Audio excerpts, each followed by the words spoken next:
But we've got Mohammed from Dubai on. How you doing? Thanks for calling. Hello, Matt, John. Hi, Mohammed. Matt, if you remember, I called you a few months ago. We were talking about nationalism and jingoism. Yeah. We had quite a debate on that. Yeah, thanks for Skyping back with us at our new headquarters. Yeah, it's definitely good to keep up. Well, today, I wanted to ask two questions, and they're in part relating to some of the experiences I've been talking to other people, other believers, atheists, what I've noticed is that, and I might be wrong in this view, that when I discuss beliefs, especially when it comes to fundamentalist Christians, the way they in terms of how they express why they believe what they believe, I find it amongst the least rational in terms of claims. Give you an example. Like from my background, when I was so to speak, a fundamentalist Muslim, for lack of a better term, I would never use the term like, okay, you're just working for the devil. That's just a stupid argument. I was convinced that I could actually prove that Islam was the truth based on pure rationalization. The reason for that is the Quran itself is the way it expresses itself is more argumentative than the biblical passages, which is more historical in context. I will say though that not all Christians are the same. And not all of them are going to immediately go leaping to the "you're working for the devil" thing. There are a number of apologists who will present arguments and they think they have reasonable arguments. You look at somebody like William Lane Craig. His whole website is called like Reasonable Faith or something like that. And he's all about arguing and making arguments. I don't think I've ever, if Bill Craig ever said, "Well, you're just working for the devil," I think first of all he would lose all credibility with the people who are supporting him. And I think that he would immediately recognize that this is an admission of defeat on his part. Ironically, Bill Craig uses an 8th century Muslim argument. Yes. Very few Christians actually know that. This was actually devised by Muslim theologians from the 8th century. And given that, this goes to my second question. Do you think that because, and I could be wrong here as well, because Muslims might want to justify their beliefs in a more rational sense than just pure blind faith, because they will sit and want to prove to you that their belief is true?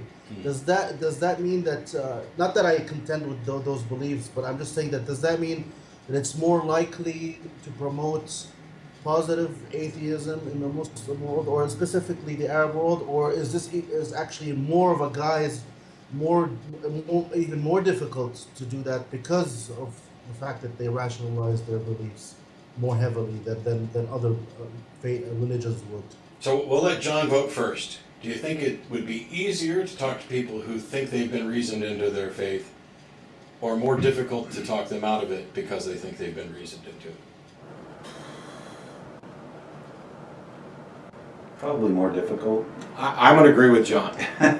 I've said several times that the literalist fundamentalist Christians, the redneck Christians, which I'm happy to say I'll count myself among the rednecks on many occasions, I think they're prime targets, because when you believe that the earth is 4,000 to 10,000 years old, there's a really easy, if you can get them to accept science, as soon as you show that this is wrong, their worldview starts crumbling.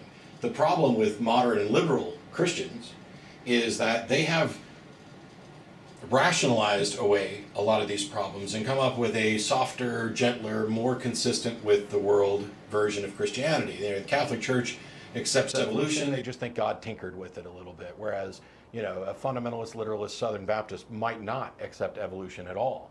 And you've got somebody like Kent Hovind or Ken Ham and Ray Comfort who think that evolution's a fairy tale for adults. When you switch over to the Muslim world, you've got, or even the larger Arabic world that is dealing with the various versions of Islam, they have been, as you pointed out, in many cases instructed that the Quran contains all sorts of insightful information about science, and that these are proofs, And you had, Yeah. I think that the saddest thing about the Arabic world and the change of this, if you watched not Carl Sagan's Cosmos, but Neil deGrasse Tyson's version of Cosmos, Yeah. in episode 5, I was sitting there with my wife and we were so excited because they went and they showed how, Muslim society at the time was the pinnacle of learning. They were inviting scholars from everywhere, they were sharing ideas, and then there was essentially, now this is where Cosmos stopped.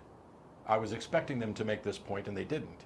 But what happened, the reason that this entire area kind of settled into decline, one of the principal things is there was a Muslim imam whose name I've forgotten, who said that mathematics is the purview of God, and it basically halted all prophet. I know about Muhammad. I know about Ghazali, but I'll disagree with Tyson that he was the cause of the collapse of the intellectual intelligentsia in the Muslim world. Perhaps not on his own. He wasn't the first. What's that? Perhaps not on his own, but that sort of thinking that we shouldn't be trampling into the area where God is supreme seems to have halted kind of investigation into math and science, or at least retarded progress a bit. There's some point to that, but I mean, if you look at the vast majority of the Muslim scientists, and very Muslims know this, they subscribe to a school of thought that doesn't exist anymore, a theological school of thought called Mu'tazilites. And Mu'tazila basically means that people who believe that they believe in God, but somehow the interactions of God do not affect what I do in my day-to-day life. Okay. And that's a fundamental theological thought process that allows you to investigate and do science. And most science, like Ibn Sina and Al-Farazdaq, were Arab scientists, were of that theological school. And the reason for that is that the caliphs at the time subscribed to that belief system itself. Okay. It's only that when they started shifting more to the Orthodox view, and the actual Islamic empire collapsed at that time, that enterprise fell apart. But you have to know that it fell apart in Baghdad, but it was soon replaced in Cairo and Cordoba, which flourished there as well. I mean, the point is that, okay, my objective, I don't want to convert Muslims to become atheists. That's not, I don't care whether people believe in God or not, but for me it's irrelevant. I do. What is relevant? How can it be irrelevant? Well, what is relevant is progress. At the end of the day, I want human progress. If that belief is going to hinder that progress, then yes, it's going to be an issue.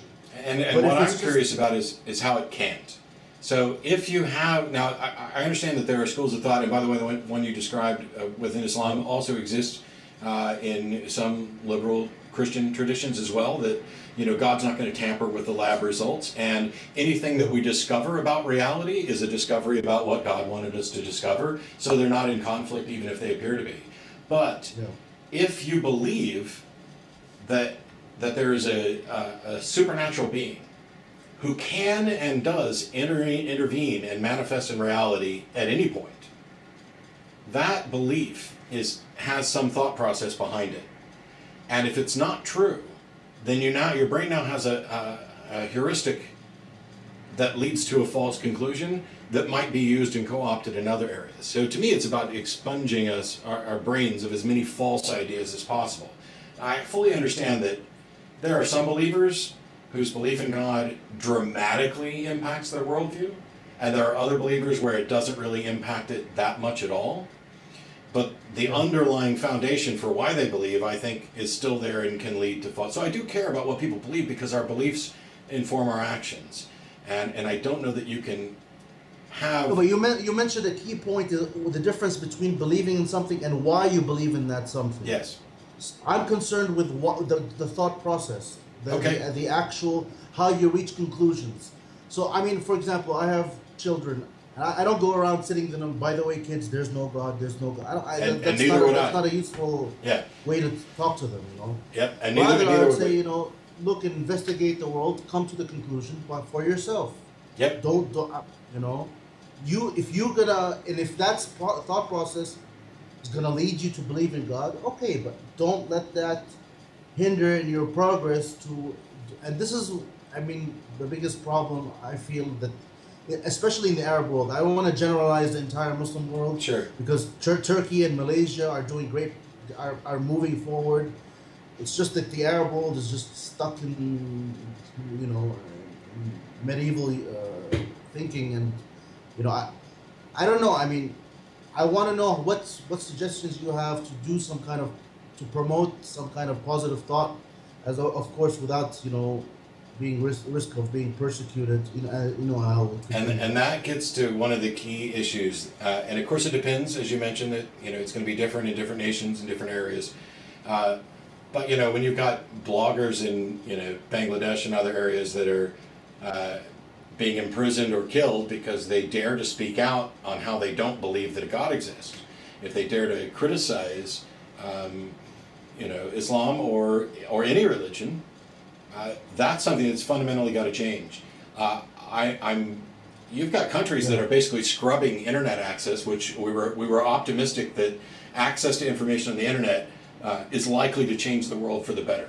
And if you've got countries that are scrubbing your internet access to the point where you can't get to the things that would make the world better, I don't know that there is a solution that either you or I could be a part of.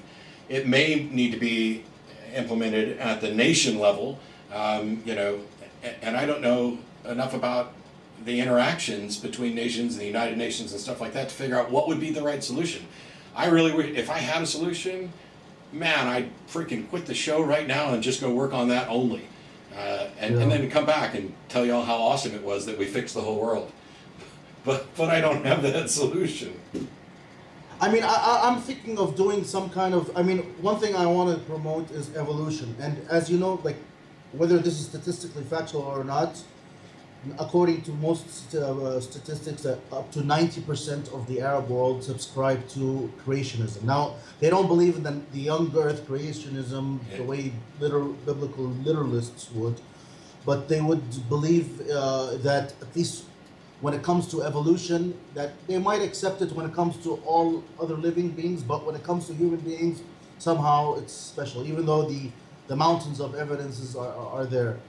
I think my favorite kind of test in that area that I've seen evolutionists do. I just talked to Jerry Coyne about this the other day when he was in Austin. I interviewed him.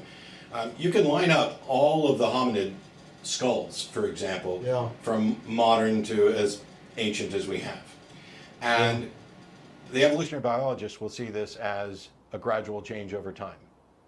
Yeah. But a young Earth creationist, or even an old Earth creationist in many cases, will draw a line somewhere and say everything to the right of this is ape and everything to the left of this is human, and they'll come up with all kinds of ad hoc explanations for why they draw the line there. And why does this one count as human when it's different from this one? This is an aberration. This one had some kind of skeletal defect. Okay, but we found many of these that have the same skeletal. Well, who knows? So have them go through and draw their line where everything on one side is ape and everything on the other side is human, and then have them explain why they drew their line there. And do this with a bunch of different creationists, and then publish the results to show that they're all drawing different lines in different places for different reasons. And so at a minimum, they cannot all be correct, but they could all be wrong. And the way we find out whether or not they're right or wrong is not their methodologies, because their methodologies have led to a broad spectrum of different answers. And yet we have a methodology that would recognize and demonstrate that there isn't a line, that this is a fictional line that we've invented.